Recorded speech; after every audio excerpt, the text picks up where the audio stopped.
KMnO4 का एक चीज आपको याद दिलानी है या बतानी है पहली बार। अगर आप एसिडिक मीडियम में KMnO4 ले रहे थे, it is very strong oxidising agent, एक झटके में 5 इलेक्ट्रॉन किसी से खींच लेता है, राइट? लेकिन अगर आप इसको बेसिक मीडियम में लेते हैं तो इसका बिहेवियर अलग है। आप इसको न्यूट्रल या स्लाइटली अल्कलाइन भी बोलते हैं, 12th के D&F ब्लॉक में डिटेल आएगा। न्यूट्रल या स्लाइटली अल्कलाइन लेते हैं तो भी इसका बिहेवियर अलग है। Behaviour in what sense? Oxidising agent. इस चैप्टर में तो वही बात चल रही थी, यानी कितने नंबर ऑफ इलेक्ट्रॉन्स ग्रैब करेगा। तो 12th में तो इसकी पूरी पूरी डिटेल इक्वेशन विद एवरीथिंग आएगा। वो अभी आपको डिटेल देके वो आपको परेशान नहीं कर सकते। उसका शॉर्टकट 12th में भी काम आएगा, बैन 153। बैन 153 का मतलब है, और KMnO4 का मॉलिक्यूलर वेट भी आप लोग निकालेंगे इसी के आसपास का, खैर वो तब बात करूंगी। बेसिक मीडियम में कितने इलेक्ट्रॉन्स पार्टिसिपेट करते हैं? Only 1। I am not showing you the equation, that is class 12th D&F block.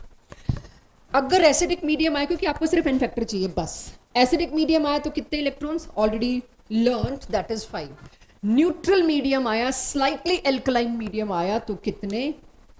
3 electron. तो स्ट्रॉन्गेस्ट कंडीशन तो यही लग रही है, 5 इलेक्ट्रॉन एक साथ ग्रैब करना। तो आपको बैन 153 याद रखना है, जिससे कि कहीं भी मैंने एसिडिक मीडियम नहीं दिया आप इक्वेशन रट नहीं सकते। 12th में तो रटानी पड़ेगी, क्योंकि 3 इलेक्ट्रॉन क्या करते हैं, एक क्या करता है, क्योंकि वो NCERT बोर्ड का हिस्सा है। लेकिन ऑब्जेक्टिव में इतनी इक्वेशन लिख लिख के आपका टाइम बहुत वेस्ट है। सीधे याद रखना है बैन 153, मेरे को सबसे जल्दी करना है क्वेश्चन, और कुछ नहीं। JEE NEET is all time game. तो अब अगर मैं चलूं तो पहली टाइट्रेशन KMnO4 की हो चुकी थी, उसका कुछ क्वेश्चन आज भी लेंगे। दूसरी, तीसरी और चौथी, कुल मिला के 4 टाइट्रेशन है। पहली KMnO4 की सेल्फ इंडिकेटर था, क्योंकि उसका हमें पता है पिंक कलर जो ऊपर ब्यूरेट में था, जैसे ही मैं नीचे कोनिकल फ्लास्क में डाल रही थी पिंक कलर गायब हो जा रहा था, मतलब वो कंज्यूम हो रहा है। और अब क्या होगा? जैसे ही नीचे का रिड्यूसिंग एजेंट पूरा खत्म हो गया और एक ड्रॉप तुमने पर्पल, डार्क, बहुत डार्क पिंक जिसको पर्पल सा दिखने लगता है, उसकी एक ड्रॉप डालोगे तो नीचे बहुत लाइट पिंक आ जाएगा और तुमने वॉल्यूम नोट कर लिया। इतना कुछ हमने पढ़ा था। तो जो हम अब दूसरी टाइट्रेशन पिक कर रहे हैं उसका नाम है पोटेशियम डाइक्रोमेट टाइट्रेशन। सबसे पहले ऑक्सीडेशन स्टेट निकालने में मैं इन्हीं की सिखाती हूँ ताकि कॉन्फिडेंस रहे। K2Cr2O7, K2Cr2O7 में मेरे को सेल्फ इंडिकेटर वाली फैसिलिटी नहीं मिली। इसका कलर जो है वो मेरे लिए यूज नहीं, ऐसा नहीं है कि इसके कलर चेंज नहीं होते, बट इसके साथ मुझे वो नहीं मिल पाया कि नीचे जैसे ही रिड्यूसिंग एजेंट खत्म हो इसमें एक अलग कलर आ जाए जो मैं आइडेंटिफाई कर पाऊँ। वो नहीं हो पाई, मेरे को फैसिलिटी नहीं मिल पाई। So it is not behaving as a self indicator. यहाँ एक्सटर्नल इंडिकेटर लाना पड़ा जो अभी आपका हिस्सा नहीं है। इंडिकेटर्स एसिड बेस्ड टाइट्रेशन में आएंगे, फिनोफ्थलीन, मिथाइल ऑरेंज और जितने भी इंडिकेटर्स हैं। तो यहाँ मेरे को इंडिकेटर कोई बाहर से लाना पड़ा, नॉट माई जॉब, अभी आपका जॉब नहीं है वो। लाए इंडिकेटर, कलर उसका एकदम पहचान में आ जाएगा आपको और आप बता दोगे एंड पॉइंट क्या है। मुद्दा क्या है यहाँ पे? अब मुद्दा है कि K2Cr2O7 अगर एक स्ट्रॉन्ग ऑक्सीडाइजिंग एजेंट की तरह बिहेव कर रहा है तो वो कितने इलेक्ट्रॉन सामने वाले से मांग रहा है? 6 electron. Class 12th NCERT D&F block में ये इक्वेशन आपको लर्न कराई जाएगी।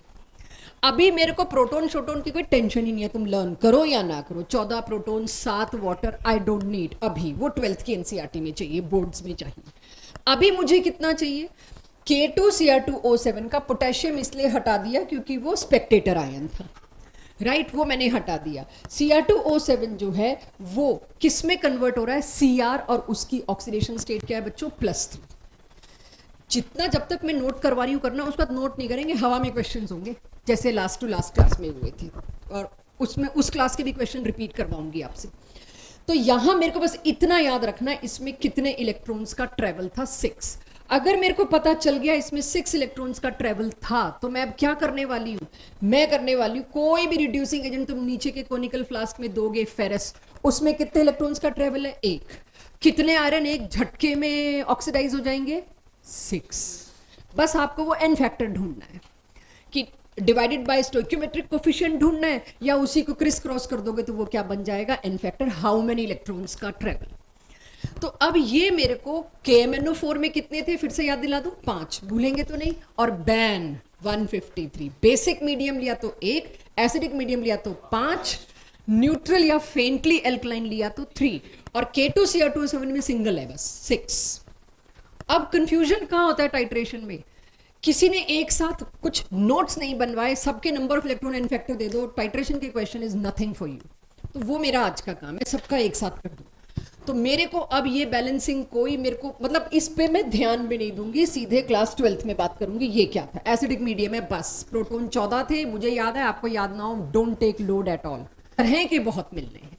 तो let's check how many moles. आप ये मत सोचना अब ये टाइट्रेशन का क्वेश्चन है कि मोल कॉन्सेप्ट का है कि वॉल्यूमेट्रिक एनालिसिस का है, पता नहीं, बिल्कुल न्यूट्रल होके क्वेश्चन को पढ़ते हैं। How many moles of K2Cr2O7 is required to oxidize iron 2+ in FeSO4? इतने ग्राम। FeSO4 15.2 ग्राम लिया टू Fe3+। तो क्वेश्चन की लैंग्वेज थोड़ा छोटा कर दिया, कितने मोल्स K2Cr2O7 के लगेंगे ताकि FeSO4 के 15.2 ग्राम को मैं Fe3+ में एसिडिक मीडियम में कन्वर्ट कर सकूं। प्योरली देख के लगता है मोल कॉन्सेप्ट का है। मोल कॉन्सेप्ट का तो आप कहोगे रिएक्शन दो, अब नहीं देंगे। अब आपको पता लगेगा जब रिडॉक्स पढ़ लिया, K2Cr2O7 क्या है, एक स्ट्रॉन्ग ऑक्सीडाइजिंग एजेंट जिसका फर्स्ट हाफ यानी रिडक्शन हाफ मेरे को रटाया गया है। जो चीज दूसरे को ऑक्सीडाइज करती है खुद का क्या होता है, रिडक्शन। मुझे इसका रिडक्शन हाफ रटाया गया है, तो मैंने इसका reduction half K2Cr2O7 turns into chromium +3, और यहां पे कितने इलेक्ट्रॉन लिखती मैं, 6। मेरे को बस फर्स्ट हाफ दिया गया। यही क्वेश्चन एन मोल कॉन्सेप्ट में मिलेगा। आप मेरे पास तब आते मैम इक्वेशन कैसे लाऊं, फिर 6 इलेक्ट्रॉन्स हैं तो आयरन के लिए मैं क्या लिखती, आयरन 2+ किस में कन्वर्ट हो रहा है, आयरन 3+ में। तो आयरन 2+ जब आयरन 3+ में कन्वर्ट हो रहा है तो उसके लिए एन फैक्टर क्या था, नंबर ऑफ इलेक्ट्रॉन्स क्या थे, 1। तो मैं इसको आपके ध्यान से अगर हटा भी दूं ताकि आप बच्चों पे ये लोड ना रहे कि बहुत कुछ लर्न करना है, इतना। अब मैंने 6 क्यों लिखा, आई होप आपको पता है, लास्ट टू लास्ट क्लास में यही तैयार किया था, आपको दोनों को मर्ज करके लिखना आना चाहिए। इसका कोफिशिएंट 6 आ गया, इसका 1 आ गया। अब पूछा गया है आयरन कितना लिया है, 15.2 ग्राम। पहले तो आयरन के मोल्स निकालूंगी मैं। आयरन FeSO4 के मोल्स कितने हैं, 1/10। एक बार दोबारा, कहीं आप क्वेश्चन भूल गए हो करना क्या है, K2Cr2O7 के कितने मोल लाऊं ताकि वो कंप्लीटली रिएक्ट हो जाए इतने FeSO4 से, सिंपल राइट। अब मेरे को पता चल गया FeSO4 के तुम्हारे पास कितने मोल्स हैं, 1/10। मेरे को रेडॉक्स मेथड से ये पता है, बैलेंसिंग भी कर ली मैंने। अब दोनों में से तुम कोई भी मेथड यूज कर सकते हो, स्टोइकियोमेट्रिक कोफिशिएंट को जो हम डिवाइड करते थे वो, या एन फैक्टर को मल्टीप्लाई करते थे। इन सिंपल टर्म मेरे पास बैलेंसिंग आई पड़ी है। मैंने उस वक्त सोचना नहीं है कि मेरे को मैम ने रिडॉक्स की क्या मेथड बता रखी है, इसकी क्या, मेरे को पता है 1 मोल के साथ 6 मोल लग रहे हैं, मेरा काम इसी से चल रहा है, सिंपल चल रहा है। 1 मोल K2Cr2O7 6 मोल आयरन को कर रहा है, तो 1/10 मोल के लिए कितना चाहिए होगा, 1/10 मोल FeSO4 के लिए कितना K2Cr2O7 चाहिए होगा। वंस यू कैलकुलेट दिस 1/10, उसका पेन नहीं उठाना पड़ेगा, आपके पास इक्वेशन पड़ी है। अगर आपको पता है कि आप FeSO4 यानी ये कितना ले रहे थे, 1/10, दिख ही रहा है ये कितना लोगे। अगर 6 के साथ 1 मोल लग रहे थे, 1 के साथ 1/6 मोल लगेंगे, 1/10 के साथ 1/6 इंटू 1/10 लगेंगे। जब उसे इत्मीनान से पढ़िए, दे क्या रखा है, आपके पास क्या क्या इंफॉर्मेशन ऑलरेडी है। तभी मैंने पिछला क्वेश्चन नहीं करने दिया था, बड़े क्वेश्चन आने K2Cr2O7 FeSO4 पे। क्वेश्चन पढ़ते ही आपके पास क्या इंफॉर्मेशन है, मेरे हिसाब से आपको कहीं पेन डाउन करनी चाहिए, और कोई दिमाग में रख सकता है तो रखे, मतलब नो प्रेशर। अपने दिमाग में बोल के सोचिए, देखिए आपके पास क्या इंफॉर्मेशन है। क्वेश्चन में K2Cr2O7 और आयरन सल्फेट की बात की गई है, पक्का 6 इलेक्ट्रॉन और 6 आयरन करने पड़ेंगे मेरे को, तड़ाक से ये आनी चाहिए। K2Cr2O7 में 6 इलेक्ट्रॉन्स का ट्रेवल है, उसकी डेस्टिनी फिक्स्ड है, तो कितने आयरन कंज्यूम होंगे, 6 आयरन। पहले मेरे को बैलेंस्ड इक्वेशन की सोचनी पड़ेगी। अब क्योंकि मेरे को क्लास में बच्चों को बताना होता है तो मेरे को हर बार ये लिखना पड़ता है, आपको हर बार ये नहीं लिखना, आपको यहीं तक ये तो दिमाग में सोचना है। अगर ये भी लिखना पड़ रहा है तो आप फिर टाइम लेंगे, ये नहीं लिखना, इसको सिर्फ यहां पे सोचना है। उसके बाद एक मैं लॉ ऑफ इक्विवेलेंस अब आपको समझा रही हूं, जो लास्ट क्लास में मेरे को टाइम नहीं मिला था कि मैं समझा पाती। फिर इस क्वेश्चन पे वापस आते हैं। कोई भी चीज, एक कंपाउंड है A B, simple A B, right, कुछ भी AgCl है सपोज, दोनों पे चार्ज क्या है 1 1, Ag पे +1, Cl पे -1। जब भी कोई एक कंपाउंड आपके सामने बना हुआ मिलता है, उसके लिए एक लॉजिक चलता है, और वो लॉजिक और भी, चलिए पहले मैं रिएक्शन ही दिखाऊं फिर आऊंगी इस पे। A + B gives M + N, ये एक रिएक्शन दिया मैंने आपको, ठीक है। इसके स्टोइकियोमेट्रिक कोफिशिएंट को लाते हैं और फिर बात करते हैं दिस। जब मुझे पता, मैं ये तो नहीं कह सकती एक मोल A का एक मोल B के साथ रिएक्ट करके एक मोल M और एक मोल N बनाएगा, क्या मैं ये बात कह सकती हूँ? नहीं भाई, चारों एक होते तो ये small a b m n क्यों दे रखा होता मैंने? आई कैन नॉट से। लेकिन अगर इन्हीं के n फैक्टर से इनको डिवाइड करके क्या मैं ये कह सकती हूँ number of equivalents of A, number of equivalents of A। अब ये नंबर ऑफ इक्विवेलेंट्स क्या है? Let's revise. Number of equivalents जैसे नंबर ऑफ मोल्स होता है, mass given in grams divided by what? Equivalent weight. अब इक्विवेलेंट वेट क्या होता था? इक्विवेलेंट वेट होता था molar mass by n factor.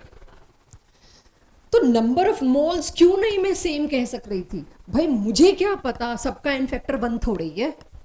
अगर तो सबका n फैक्टर 1 है, फिर तो मैं वो भी कह दूं कि इसके नंबर ऑफ मोल्स इज इक्वल टू इसके number of moles and so on. It means number of equivalent इसके क्या होंगे? Gram by molar mass into divided by n factor, जो ऊपर जाके इनटू हो जाता है। नंबर ऑफ इक्विवेलेंट्स A के B के साथ जो रिएक्ट करेंगे B के भी एग्जैक्टली सेम होंगे। यहां मैं इक्वल टू नहीं 3 लाइनें लगा रही हूं, which tells number of equivalent of A reacts with same number of equivalent of B to produce same number of equivalent of M and same number of equivalent of N।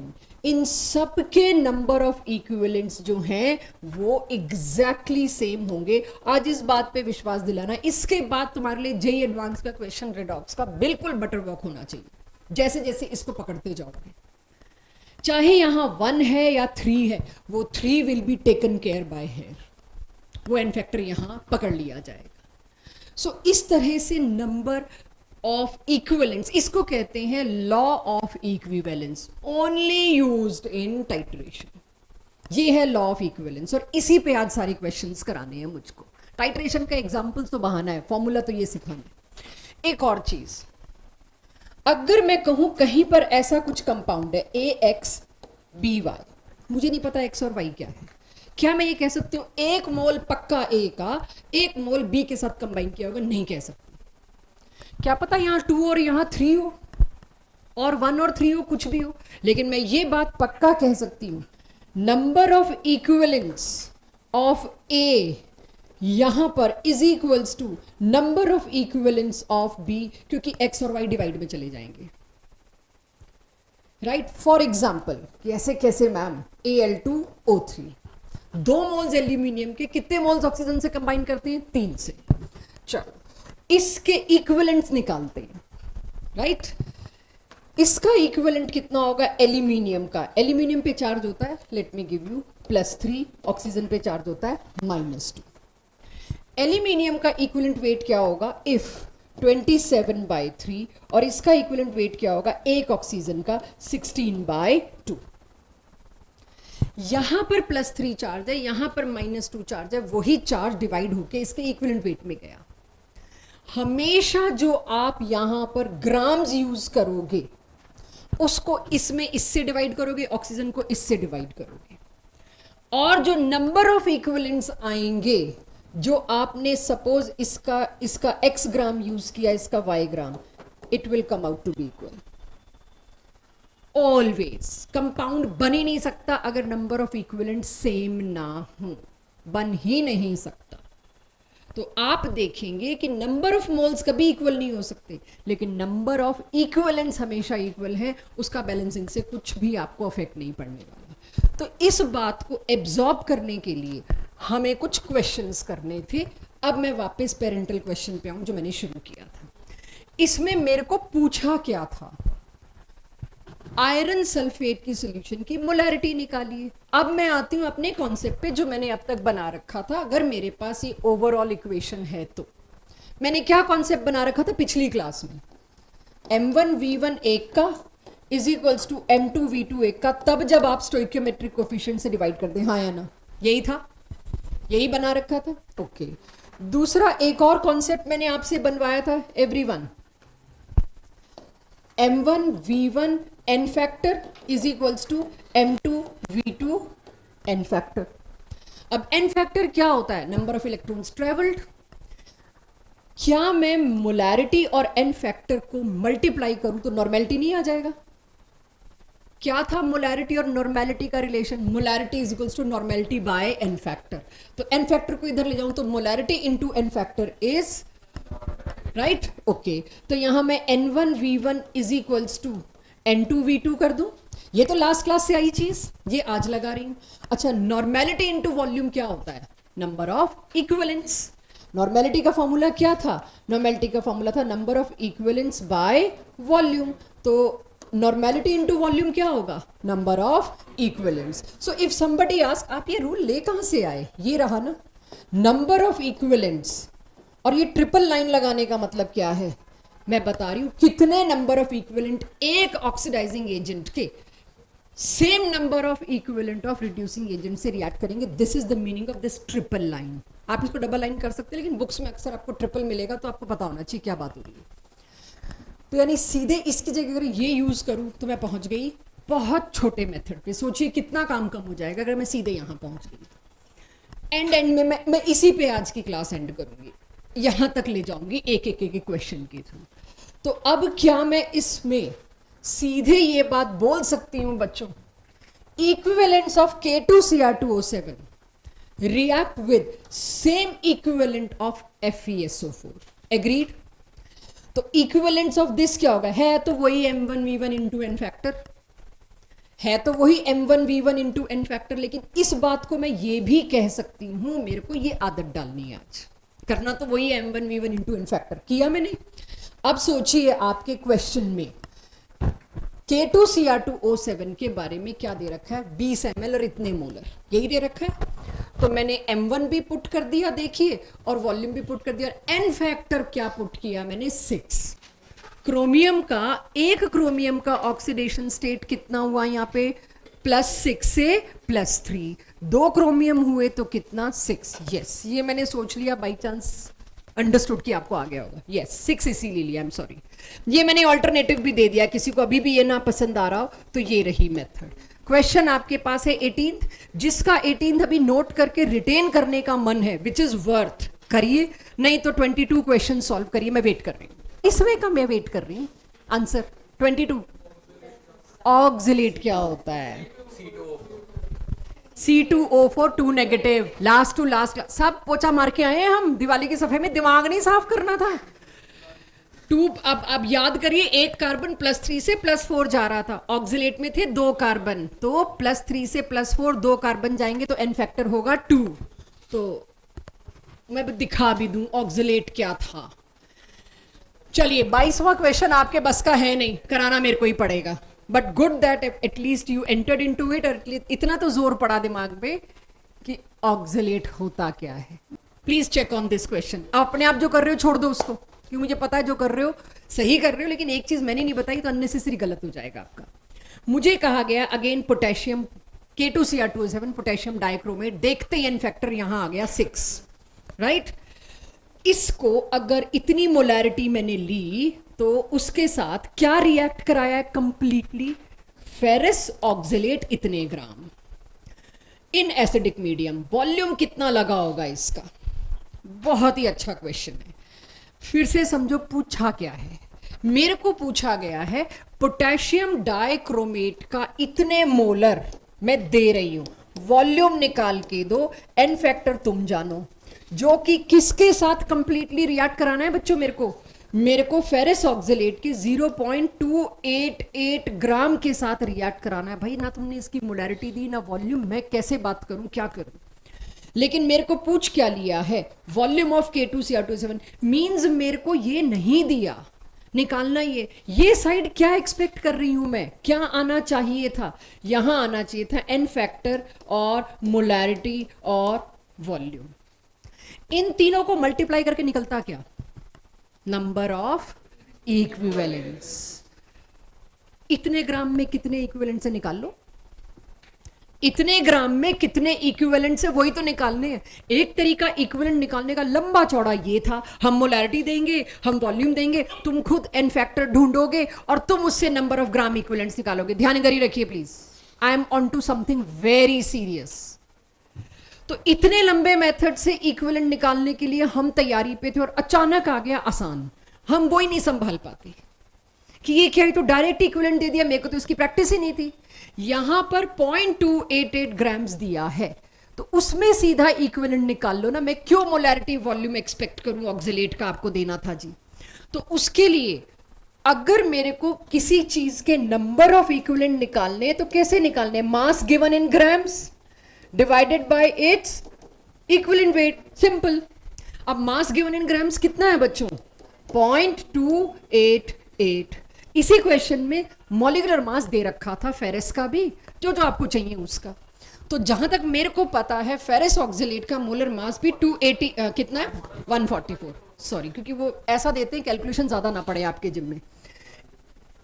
144 क्या है इसका, दे रखा है क्वेश्चन में, ferrous oxalate. Okay, ठीक बात है। मेरे को तो मोलर मास दे रहे हो ना आप, 144 एवरीवन मोलर मास।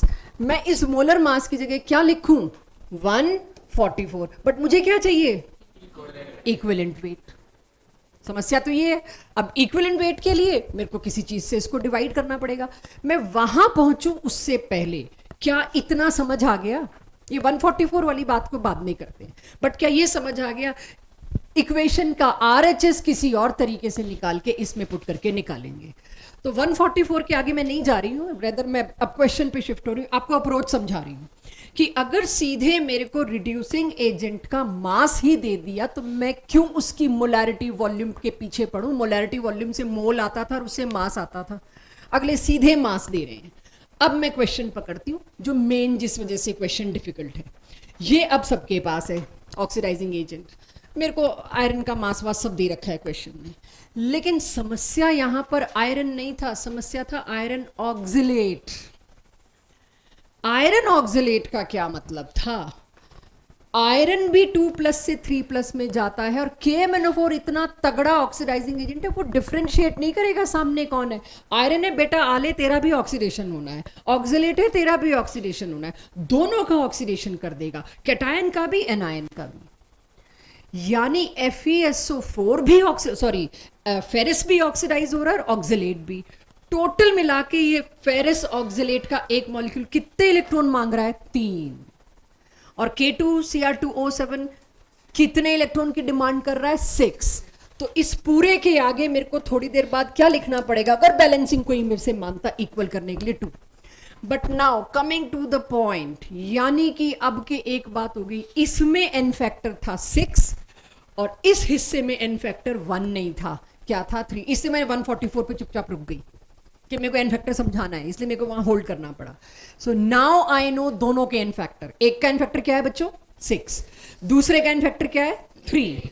अब मैं अपने क्वेश्चन को अपने तरीके से कर रही हूं। Oxidising agent M1V1 into n factor, M2V2 into n factor. मैंने इक्वेशन लिखी अपनी इंफॉर्मेशन के लिए, क्वेश्चन में कैसे यूज करना है बाद में बात करूंगी। इसके आगे क्या लिखूंगी? मोलैरिटी कितनी दे रखी है क्वेश्चन में? गिवन है। वॉल्यूम मेरे को निकालना है, एन फैक्टर मेरे को पता है 6 है। पॉइंट ये था, आप M2V2 से क्या निकालते हो? Number of moles. तो 0.288 में 144 से डिवाइड कर दूं तो क्या आ जाएगा? Number of moles. और ये क्योंकि हम यहां पर बात करेंगे मोलैरिटी की, नंबर ऑफ मोल्स इन पर लीटर वाली बात करनी है, तो पर लीटर का मतलब क्या है? 1000 ml। और एन फैक्टर क्या आया? 3। इसको अब करके मुझे दीजिए एब्जॉर्ब करिए इस क्वेश्चन को, रिटेन करिए, आंसर दीजिए इसको। मतलब मेरे को ये मल्टीप्लिकेशन नहीं चाहिए, आंसर देने का मतलब है रिटेन इट, ठीक है। यस, मोलैरिटी हमेशा पर लीटर होती है। मोलैरिटी, हाँ मोलैरिटी एक्चुअली जब आप मोलैरिटी कैपिटल एम यूज कर रहे हो, इट इज अंडरस्टूड आप पर लीटर बात कर रहे हो। स्टिल एक बार क्वेश्चन की लैंग्वेज पढ़ लीजिए। क्या मेरी क्लास बिना मेरे दखल दिए ये क्वेश्चन कर सकती है? DPP 5 question number 8, all yours. Time starts now. देखो कितनी देर। धैर्य। नाइट्रोजन की ऑक्सीडेशन स्टेट क्या होती है नाइट्रेट में? पहली 2 क्लासेस में यही करा के आई हूं, यही मेरा इन्वेस्टमेंट है। नाइट्रोजन +5 से आगे जा ही नहीं सकता। और क्या ये ऑक्सीडाइज होगा? तो नहीं देखना, कोई चेंज ही नहीं होगा। ये बहुत अच्छा सवाल था। ये क्वेश्चन 1 मिनट से कम में होने वाला है। वो तो मैंने अभी आपको फ्लो देना है, नाइट्रेट वाली मेरे को बात करनी पड़ी, लेकिन यहां एक ही गलती करता है बच्चा, सिर्फ एक। अगर मैंने फेरस नाइट्रेट की जगह कुछ और दे दिया होता, ऑक्सलेट, तो एन फैक्टर गलत था। आपको फेरस का एन फैक्टर 1 और ऑक्सलेट का 2 ऐड करके 3 बनाना पड़ता। फेरस नाइट्रेट दिया तो मैं सेफ हो गई। नाइट्रेट में नाइट्रोजन पहले ही अपनी मैक्सिमम ऑक्सीडेशन स्टेट में है, ऑक्सीडाइजिंग एजेंट उसको आके फर्दर ऑक्सीडाइज नहीं कर सकता। तो कोई और चेंज नहीं, सिर्फ फेरस। तो अब आप देख लीजिए, जिनको लगे कि पता नहीं आपका आ कैसे गया, मेरा तो नहीं आया, चेक। अब तीसरी टाइट्रेशन, सारी मिक्स करेंगे ना तो याददाश्त अच्छी होगी। आयोडोमेट्री और आयोडीमेट्री, राइट, 2 हैं। चौथी अगली आगे एक आधी स्लाइड के बाद मिलेगी। पहले तुम लोग नोट कर लो, फिर पढ़ाऊंगी। वक्त मैंने इसको लिखा है या तो Na2S2O3 या H2S2O3, oxidation state of both sulphur. और ऐसे ही यहां पर आपको H2S2O6 कराया होगा मैंने। दोनों सल्फर्स की ऑक्सीडेशन स्टेट ढूंढ के दीजिए। H2 या Na2 कुछ भी हो सकता है, उससे कोई फर्क नहीं पड़ेगा, दोनों का कॉन्ट्रीब्यूशन +1। अपनी नोट्स कॉपी से मेरे को ऑक्सीडेशन स्टेट ढूंढ के दीजिए बॉन्डिंग मेथड में, जहां मैंने मार्शल्स, कारोज ये सारे करवाए थे, वहीं कहीं मिला होगा ये भी।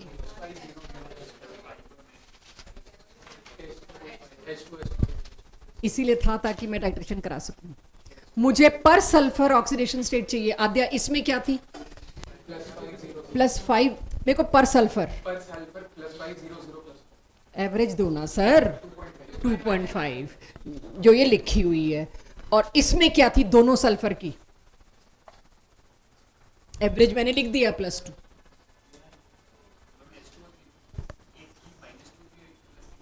एक की -2, एक की +6, मतलब एवरेज +2 बन रहा है।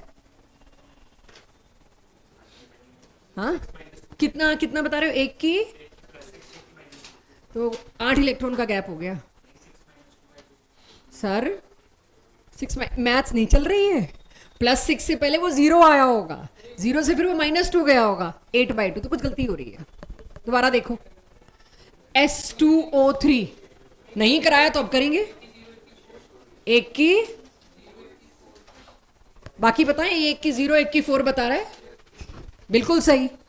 एक की 0, एक की 4 है। ये है मेरा पिछली क्लास तक के टेस्ट का मेहनत, कि बॉन्डिंग मेथड से ऑक्सीडेशन स्टेट निकालनी आनी चाहिए। अगर किसी को अभी लगा नहीं आई मेरे को, तो रेफर टू योर नोट्स करा के आई हूं। और अगर लगे कोई नहीं कराया तो आप कर सकते हो, 2 मिनट लगते हैं बॉन्डिंग मेथड से ड्रॉ करके। अब तो आप पता ही है कब 0 होती है, कब 4 होती है, कब 2 होती है, ठीक है। एनीवेज, नोट हो जाए तो मुझे बताइए, मैं पढ़ाना शुरू करूं इसको, आयोडोमेट्रिक को। आयोडोमेट्रिक टाइट्रेशन में वही कलर वाला वही सब कुछ रिएक्शन है, बस वहां पे हम स्टार्च नहीं ले रहे हैं, हम कुछ और ले रहे हैं। अगर मैं आयोडीन की बात करूं, iodine is a very good oxidising agent, और इसमें इंडिकेटर का काम भी हो रहा था, तो मेरे लिए टाइट्रेशन के लिए बहुत ललचाने वाला मेथड रहा है। तो आयोडीन ऑक्सीडाइजिंग एजेंट क्यों है? बहुत आराम से वो 0 से किस में कन्वर्ट हो सकता है? -1 में। तो 0 से -1 में कन्वर्ट हुआ तो खुद क्या हुआ? रिड्यूस। तो it is a oxidising agent. सामने कौन लाना पड़ेगा मेरे को? Reducing agent. ये सॉल्यूशन एक नाम से जाना जाता है, हाइपो सॉल्यूशन। इसको टाइट्रेशन की भाषा में, टाइट्रेशन के चैप्टर में स्टैंडर्ड हाइपो सॉल्यूशन ये लिखा मिलेगा, कहीं नहीं देंगे Na2S2O3 की बात हो रही है, सोडियम थायोसल्फेट की बात हो रही है, बात ही नहीं करेंगे। थायो तो भूल ही जाओगे आप, ऐसा भी कुछ था।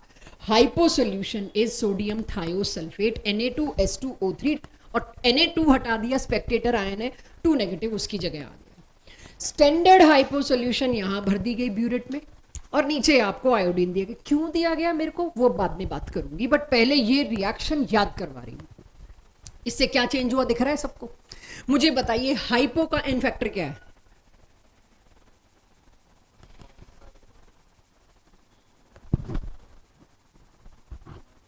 क्यों? एक सल्फर की ऑक्सीडेशन स्टेट +2 से +2.5 हुई। इसके अंदर कितने सल्फर हैं? 2। इसके 4 नहीं परवाह मेरे को। तो एन फैक्टर हाइपो का हमेशा 1 है, ये याद रखा। तो डबल टाइट्रेशन के क्वेश्चन हाथों हाथ होंगे। 1 तो वैसे भी मल्टीप्लाई डिवाइड में कुछ काम नहीं करने वाला, कितना आसान कर दिया। अब मेरे को पूछा गया आयोडीन का एन फैक्टर, कोई मेरी मदद करे। 2 आयोडीन है, आई हैव टू कंसिडर 2। तो कितना? 2। एक का एन फैक्टर 1 है, एक का एन फैक्टर 2 है। लाने दो, अब हम करेंगे जी काम, राइट। तो अब इतना अगर आपने नोट कर लिया तो मेरे को तो अब टाइट्रेशन में तो मेरे को सिर्फ एक ही बात बतानी रहेगी शायद। अब मैं ब्यूरेट पिपेट वगैरह थोड़ी ला रही हूँ, मैं तो सिर्फ ला रही हूँ भाई एन फैक्टर पता है ना, पता है, ठीक है जी। अब इसके क्वेश्चन करने हैं मेरे को। टाइट्रेशन में आपको अब ये बात याद रखनी है, और ये क्वेश्चन में भी हिंट दिया होगा। आप जब ले ही आयोडाइड रहे हो तो वो क्या बनाएगा? I2 आयोडीन बनाएगा। आयोडाइड लेंगे तो वो क्या बनाएगा? आयोडीन। तो इसका मतलब आयोडाइड से आयोडीन बना, तो क्या हुआ इसका खुद का? ऑक्सीडेशन। इसने क्या काम किया? रिड्यूसिंग एजेंट, और रेस्ट यू कैन मैनेज। अब मेरे पास क्वेश्चन ये था, साथ ही साथ मुझे क्या एस्टिमेशन क्या करना है? मांगा क्या गया इस क्वेश्चन में? ऑफ। बस अब आप समझो, मेरे को एक कॉनिकल फ्लास्क में लाके कॉपर की सोल्यूशन दे दी 50 ml 25 ml 20 ml और कहा जी इसे करो एनालाइज। हाइपो डाला ऊपर और KI है नीचे, KI है नीचे। KI ने कॉपर के साथ पूरी तरह रिएक्ट करके आयोडीन गैस रिलीज करनी शुरू कर दी, और ऊपर से जो हाइपो आ रहा है अब वो कॉपर को नहीं रिएक्ट कर रहा, वो किसको रिएक्ट कर रहा है? I2 को। और उसमें जो आयोडाइड बनते ही वो अपीयरेंस आएगी, कलर इंडिकेटर होगा, और मुझे क्या पता चलेगा? मुझे ये पता चला, देखिएगा कितना आयोडीन बना ये पता कर दो तुम मेरे को। जितना आयोडीन बना उतना ही कॉपर था, चेक करो। आयोडीन कैसे पता चला? मेरे को इससे टाइट्रेट करना पड़ा भाई। पहले इसको इससे रिएक्ट कराया, बना I2। वो मैं देख नहीं पा रही थी क्योंकि वो तो इंडिकेटर का काम कर रहा है। एक्चुअली तो मैं इन दोनों को यूज कर रही हूं। I2 हाइपो के साथ रिएक्ट करके आयोडाइड बनाता है और उससे वो वाला कलर आ जाता है, ताकि मुझे पता चलता है नलका कब बंद करना है, टैप कब बंद करना है ब्यूरेट का। सो ऑल इन ऑल, अगर ये दो रिएक्शन क्वेश्चन में डाल के दे रहे हैं आपको, कभी ना भी दें तो भी चलेगा, ना भी दे तो भी चलेगा, बट अक्सर दे रहे हैं। इससे मुझे ये पता चलता है, everyone look at the equations now, don't look at the balancings, लेकिन look at the equation. Copper 2+ से कॉपर 1+ गया, फिर उसके साथ ही साथ आयोडीन ने क्या किया? उसका भी एक तरह से -1 से क्या हुआ? 0। मींस उसका क्या हुआ? ऑक्सीडेशन। अगर मेरे को कोई अभी, जैसे मैं आपको दोनों रिएक्शन दे रही हूं, रिएक्शन देने के बाद कोई मेरे को कहे बताओ जी कितना कॉपर था, और हम डिटेल सारा तुमको इसका दे रहे हैं, S2O3 का, हम आयोडीन का दे ही नहीं रहे, तो मैं क्या करूंगी? जितनी हाइपो सोल्यूशन लगी होगी इक्विवेलेंट, अब तो इक्विवेलेंट की बात कर रही हूं, पक्का उतने ही इक्विवेलेंट I2 के रहे होंगे। जितने इक्विवेलेंट I2 के बने हैं पक्का, या रिएक्टिव के बने हैं पक्का, इसके भी उतने इक्विवेलेंट रहे होंगे। इस बात को अगर मैं लगाऊं तो नीचे एक स्टेटमेंट लिखिए, जरा पढ़ना।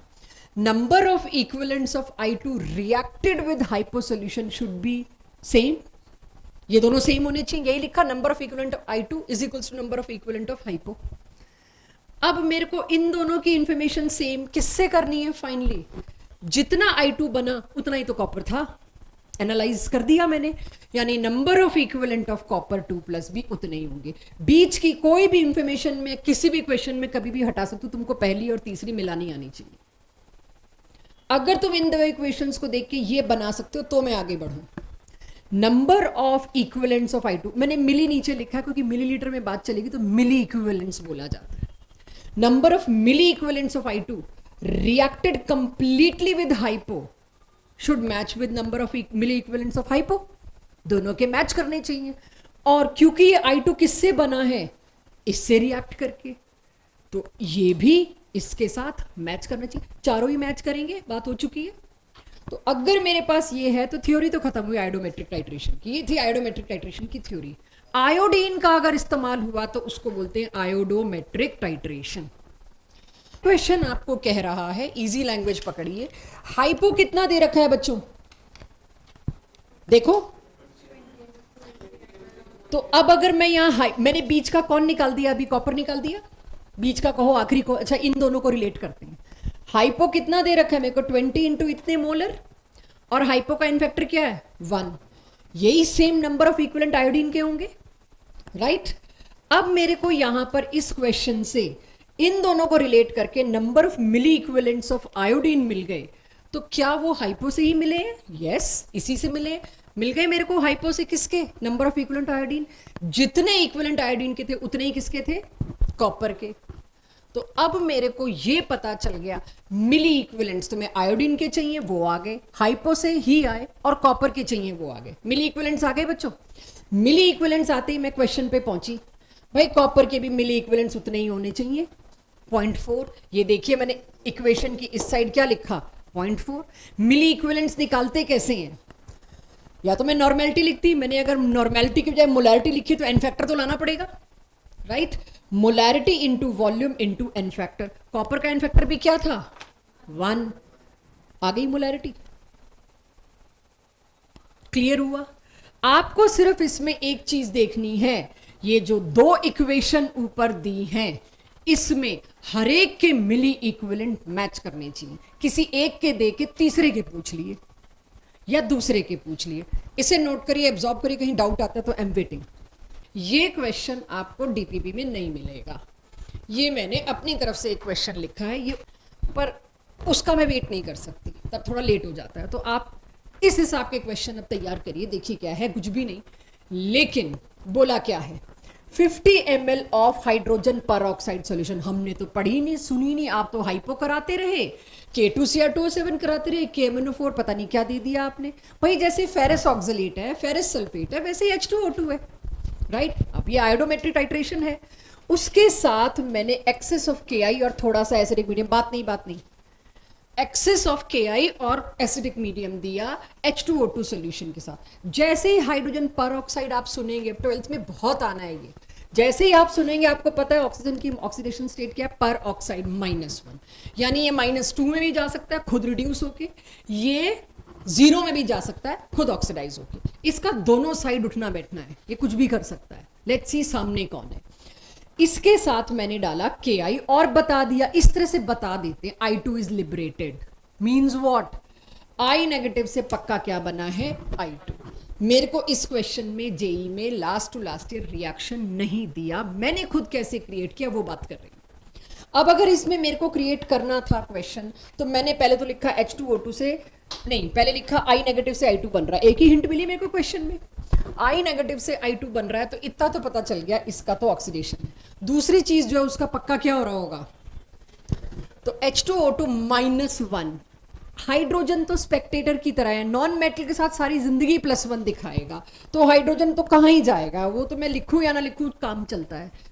ऑक्सीजन -1 से रिड्यूस होके कहाँ जा सकता है, -2। मैंने सिर्फ मतलब की बात लिखी, मेरे को बैलेंसिंग नीचे, और ये आपको एसिडिक बेसिक मीडियम की बैलेंसिंग में कराया गया है यहाँ पे, वो बैलेंसिंग वाली डीपीपी में देखना, सेम सारी इक्वेशन मैंने वो डाली जो को टाइट्रेशन में चाहिए होती है, बट एनीवेज वो बैलेंसिंग में जाना नहीं। मुझे ये पता चल गया किसका ऑक्सीडेशन हो रहा है बच्चों,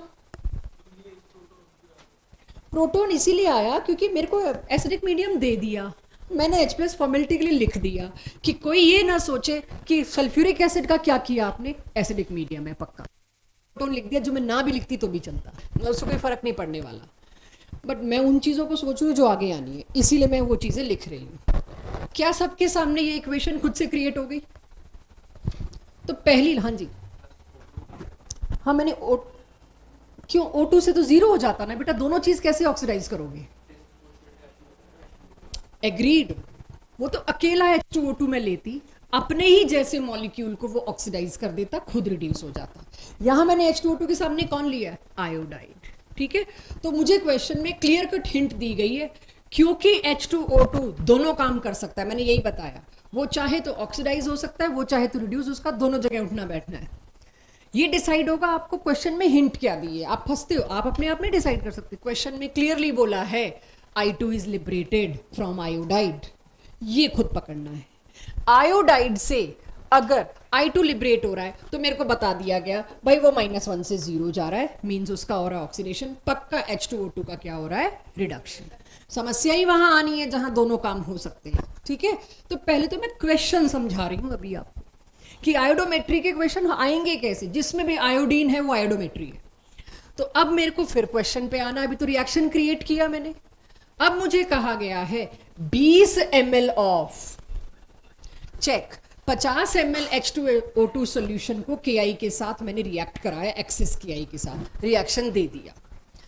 उसमें जो आयोडीन लिबरेट हुआ मैं तो देख नहीं पाई, my eyes can't see iodine, तो उसके लिए मैंने क्या करा, उसको हाइपो सॉल्यूशन से रिएक्ट कराया, टाइट्रेट कराया। हाइपो सॉल्यूशन से टाइट्रेट कराते वक्त पता चला हाइपो सॉल्यूशन का सिर्फ 20 ml इतने नॉर्मल लगा। पता लगा ये H2O2 की मोलैरिटी क्या है। क्वेश्चन कुछ और है, मैं थोड़ा सा मॉडिफाई कर रही हूं। मुझे नंबर ऑफ इक्विवेलेंट्स दे दिए हाइपो के, हाइपो के number of equivalents will be equal to I2 के इक्विवेलेंट्स, I2 के equivalents will be equal to H2O2 के इक्विवेलेंट्स। मैं सीधे हाइपो के इक्विवेलेंट को इससे कनेक्ट कर दूं, आयोडीन की मेरे को जरूरत ही नहीं है, जितने इक्विवेलेंट इसके उतने इक्विवेलेंट इसके, उसके बाद आप मेरे से कुछ भी पूछ लो। तो यहां पे इन्होंने इक्विवेलेंट ना पूछ के क्या पूछ लिया, ग्राम पर लीटर में स्ट्रेंथ दो, मेरे को तुमसे मोलैरिटी नहीं चाहिए। तो keeping that thing in mind मैंने सबसे पहले क्या बात लिखी, देखिए मेरे को पता लग गया क्या हो रहा है। मेरे को ये इक्वेशन याद भी नहीं है ना, तो भी मेरे को लिखना तो यही है, क्यों लोड लूं मैं इसको भी याद करने का। लिखना क्या है, तीनों के नंबर ऑफ इक्विवेलेंट्स तो सेम होने हैं, किसके, हाइपो के, आयोडीन के और H2O2 के। क्वेश्चन की डिमांड है किसकी, इन दोनों की। हाइपो के साफ दे रखा है normality into 20 ml। N factor क्यों नहीं डाला मैंने, क्योंकि नॉर्मेलिटी दे रखा था। मैं क्या करती, M1V1 इंटू एन फैक्टर करती। अब क्योंकि नॉर्मेलिटी दी है तो मोलैरिटी और एन फैक्टर का तो ऑलरेडी दे रखा है ना मेरे को, तो एक बार और थोड़ी मैं एन फैक्टर लिखूंगी। तो ये मेरे को गिवन था, ये किसके इक्वल होगा। तो क्या मैं ये बात कह सकती हूं, इसका आंसर क्या आता बच्चों, 2, क्योंकि मिलीलीटर में चल रहा है। कैन आई से it's answer is 2, can I से यहां पर तो 2 मिली इक्विवेलेंट ऑफ H2O2 दे रखे थे तुमने उस फ्लास्क के अंदर। एनालाइज क्या करनी थी, कॉन्सेंट्रेशन। हाइड्रेशन का काम ही क्या है, अननोन सैंपल की कॉन्सेंट्रेशन निकालना। मैं निकाल के आ गई, बट क्वेश्चन में कहा नहीं हमें इतना नहीं चाहिए, हमें तो चाहिए 1 लीटर में कितने ग्राम H2O2 है। तो कोई दिक्कत नहीं, 2 मिली इक्विवेलेंट्स ऑफ H2O2 कितने में प्रेजेंट थे, 50 ml में, राइट। 1000 ml में कितने प्रेजेंट होंगे, थोड़ा सा कंजर्वेटिव मेथड है, एक्सपैंड करके आप एक लाइन में भी कर सकते हो। जब 50 ml में 2 मिली इक्विवेलेंट थे तो 1000 ml में कितने होंगे, 40। देख लो भाई, 50 ml में इतने, 1 ml में कितने, फिर 1000 ml में कितने, तो यही आएगा ना 1000 इंटू 1/50 इंटू 2, 40 मिली इक्विवेलेंट्स। ये कितने मिलीलीटर में थे, 1000 में। तो अब 1000 मिलीलीटर में अगर 40 मिली इक्विवेलेंट्स थे तो मेरे को तो भाई अब लीटर में चाहिए। क्वेश्चन क्या कह रहा है, पर लीटर में दो, तो मैंने लीटर के लिए क्या किया, 1000 से डिवाइड कर दिया, कह सकती हूँ ये बात, राइट। तो मेरे पास 1 लीटर में मिली को 1000 से डिवाइड कर दिया, मतलब क्या हो गया, लीटर में कन्वर्ट हो गया बच्चों। सो कितने आए, एक लीटर में कितने इक्विवेलेंट, मिली इक्विवेलेंट कट गया, अब कितने इक्विवेलेंट आए, 0.040। एक मोल में 34 ग्राम होते हैं, एक इक्विवेलेंट में कितने ग्राम होती हैं वो कैसे निकालूं। जब मैंने इक्विवेलेंट वेट करा रही थी आप लोगों से पूछा था H2O2 का एन फैक्टर बताइए, it came out to be 2। इसका मोलर मास होता है 34, 2 से डिवाइड किया कितना आ गया, 17। तो मुझे पता है 1 लीटर सॉल्यूशन के अंदर आप 0.040 इक्विवेलेंट H2O2 डाले बैठे हो। 0.040 इक्विवेलेंट का मतलब क्या है, इंटू 17। इतने ग्राम, ये था मेरा आंसर। 1 लीटर में H2O2 के कितने इक्विवेलेंट्स हैं? तो मैं आप बच्चों को कहती हूं, अगर समझने के लिए, आद्या, H2O2 के मोलर मास है 34 ग्राम्स, राइट, 1 मोल। अगर 1 लीटर सॉल्यूशन में 2 मोल है, मतलब कितने ग्राम बता लोगे? 68 ग्राम। बजाय मोल के इस क्वेश्चन में बात हो रही है इक्विवेलेंट्स की। H2O2 का इक्विवेलेंट वेट होता है 17 ग्राम।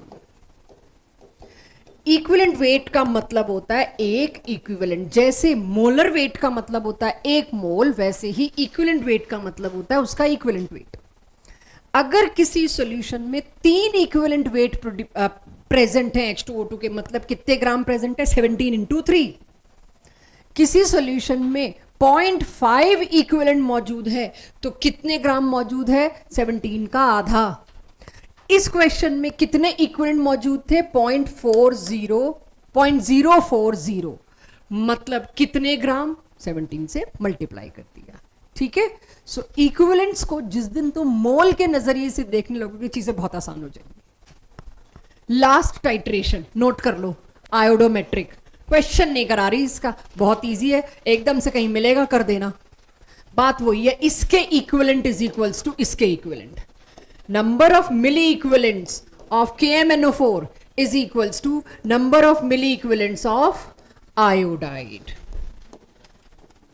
ये याद होगी इक्वेशन तो सब कर लेंगे। दोनों का एन फैक्टर रटा रटा के थके पड़े हैं। KMnO4 का एसिडिक मीडियम में क्या एन फैक्टर होता है? 5। और आयोडाइड का, इसमें अब अपने आप उस वक्त देखेंगे क्या होता है। ठीक है, 1 होएगा आयोडाइड से आयोडीन जाना, -1 से 0 जाना। आयोडाइड में तब एक आयोडीन है ना, वो किस में जा रहा है? सामने एक और आयोडीन में जो 0 होता है, उसका एन फैक्टर 1 होगा। इसका एक भी क्वेश्चन मैं नहीं कराऊंगी, इसका तुमको खुद करना होगा, जब भी मिले, जहां भी मिले। इट इज आयोडीमेट्रिक टाइट्रेशन, आयोडो और आयोडी। चलो ये क्वेश्चन नोट करो, फिर मैं कराऊं, मैं वेट कर रही हूं। ये क्वेश्चन नोट होना चाहिए, टेक्स्ट बुक क्वेश्चन है। जब भी तुम्हें लगे टाइट्रेशन के अच्छे वाले करने हैं, यहां से शुरू करना। ये JEE एडवांस का है, मेंस में आ जाए तो मतलब बताया जाएगा भाई बहुत डिफिकल्ट आया केमिस्ट्री का पेपर, और ये एडवांस का क्वेश्चन है। मैं आपको बताती हूँ करना कैसे है, पहले आप नोट करिए। काफ़ी कुछ आप कर लेंगे। सिर्फ एडवांस के क्वेश्चन और मेंस के क्वेश्चन में फ़र्क एक ही होता है, एडवांस के डूएबल होते हैं बट लंबे होते हैं, JEE के ट्रिकी होते हैं। इसी क्वेश्चन के 2 हिस्से कर दोगे तो 2 शिफ्ट में आ जाएंगे, एक हिस्सा इसमें, एक इसमें, और एडवांस में एक साथ।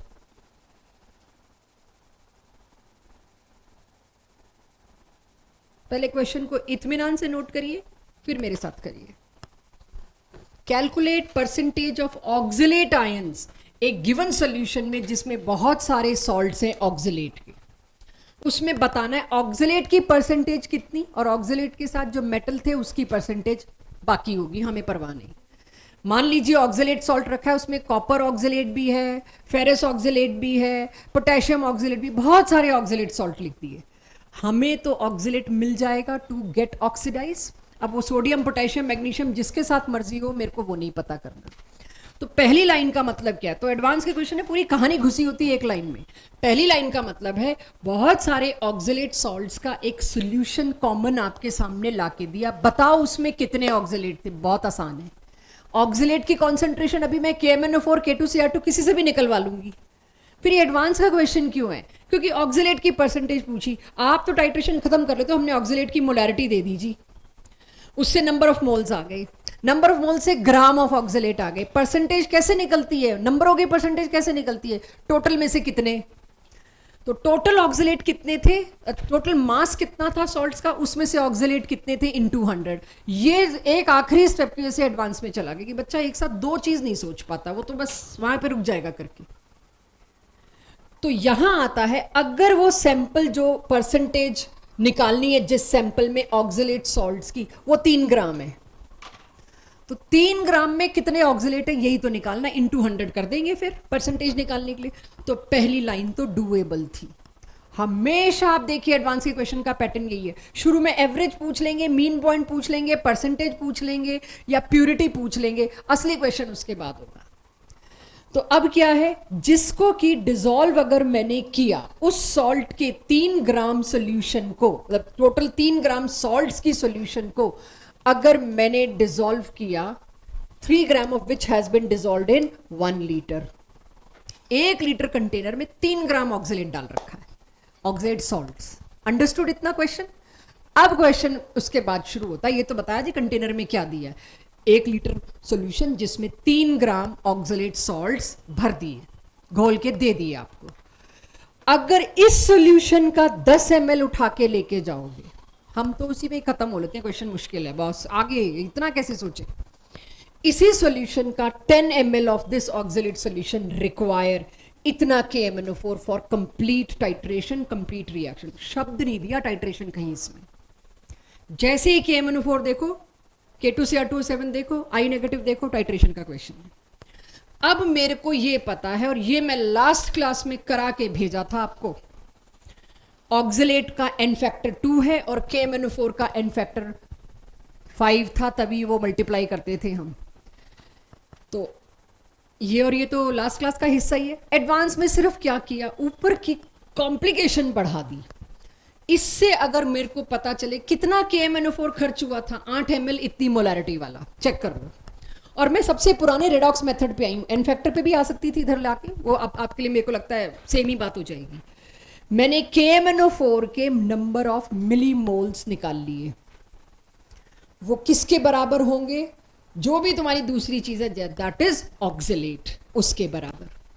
तो अब मेरे को क्या निकालना था, ऑक्सलेट वाली सॉल्यूशन कितनी ली थी मैंने, 10 ml, उसका एन फैक्टर कोफिशिएंट स्टोइकियोमेट्रिक क्या है, 5। किसी को कोफिशिएंट से जाना हो, किसी को एन फैक्टर से। अगर किसी को ये बैलेंसिंग नहीं लिखनी तो KMnO4 में इंटू 5 करते और इधर आप इंटू 2 करते, यही करते। एन फैक्टर इसका 2 था, इसका 5 था, जो मर्जी मेथड से उठाइए, उससे तुम क्या निकाल लोगे, molarity of that oxalate sample. Molarity का मतलब क्या है भाई, इतने मोलर, ये इतने मोल्स। अब 10 मिलीलीटर सैंपल की मोलैरिटी आ गई 0.02। मोलैरिटी मींस व्हाट, पर लीटर। यानी उस ऑक्सलेट का जो तुमने मिक्सचर दिया था उसमें 1 लीटर सॉल्यूशन दी थी, यस, उस 1 लीटर में ऑक्सलेट कितने निकले, 0.02 मोल्स। एक ऑक्सलेट का मोलर मास कितना होता है, C2O4 का 88। इतने मोल्स का मतलब क्या है, इतने मोल्स का मतलब क्या है बच्चों, ग्राम से निकाल ही लोगे। जब 1 मोल का मास है 88, तो मेरे पास मोल्स आए 0.02 मोल्स, उसका मास तो निकल ही जाएगा 88 इंटू 0.02। 1 मोल में 88 ग्राम, तो 0.02 मोल्स में कितने आ गया जी ग्राम्स मेरे पास, जो भी आप भर दोगे यहाँ पे, मैंने नहीं सॉल्व किया, आगे बच्चे खुद करेंगे। क्या मेरे से ये पूछा था कितना ग्राम ऑक्सलेट है, नहीं, परसेंटेज कितनी। ओरिजिनल सैंपल कितना था, अभी मत नोट करने में टाइम वेस्ट करो, समझ लो, ये एडवांस का क्वेश्चन कर रहे हो ना, दिमाग खुला रखो। ओरिजिनल सैंपल में ऑक्सलेट कितने थे, 3 ग्राम।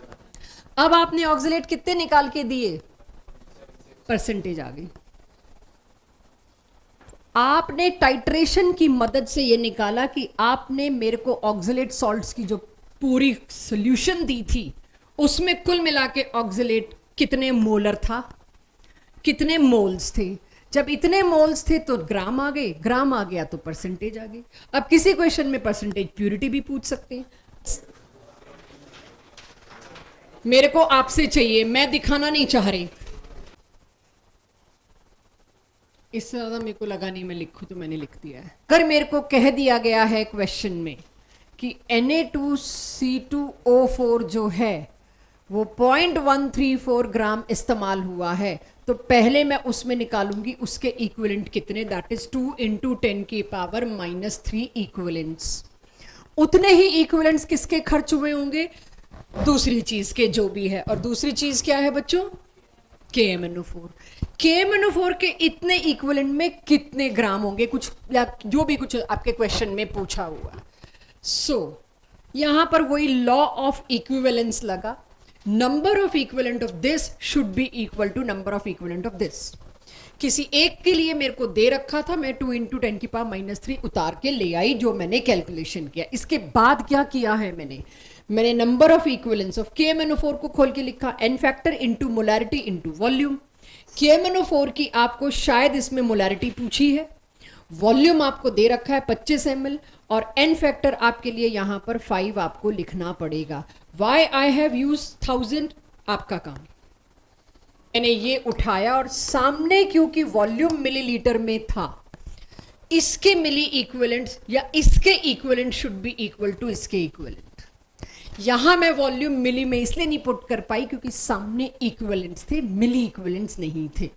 इसीलिए जो 25 ml था उसको 7 के साथ 1000 से डिवाइड करके मैंने प्रॉपर मोलैरिटी पुट करी, which is number of moles by volume वाली बात। ये क्लियर हुआ सबको, मोलैरिटी निकलनी।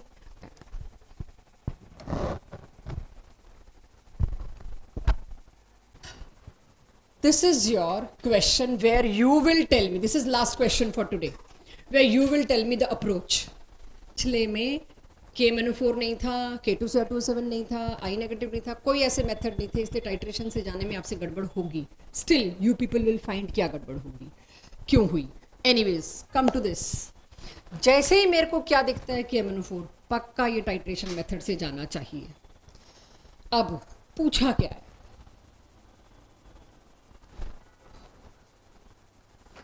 एक ऑक्सिलेट की परसेंटेज वाला क्वेश्चन कराया था जो छठी क्लास का था।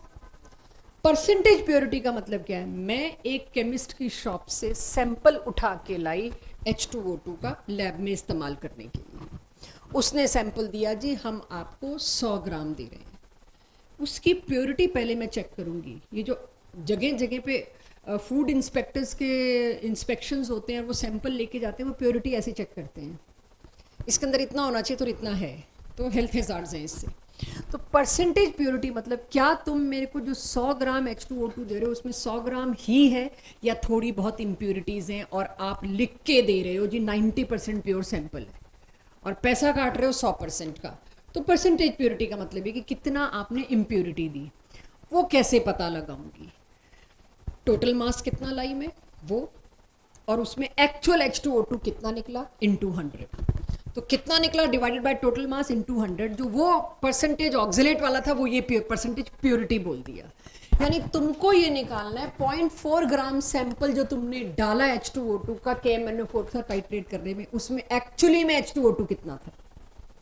तो KMnO4 कितना खर्च हुआ।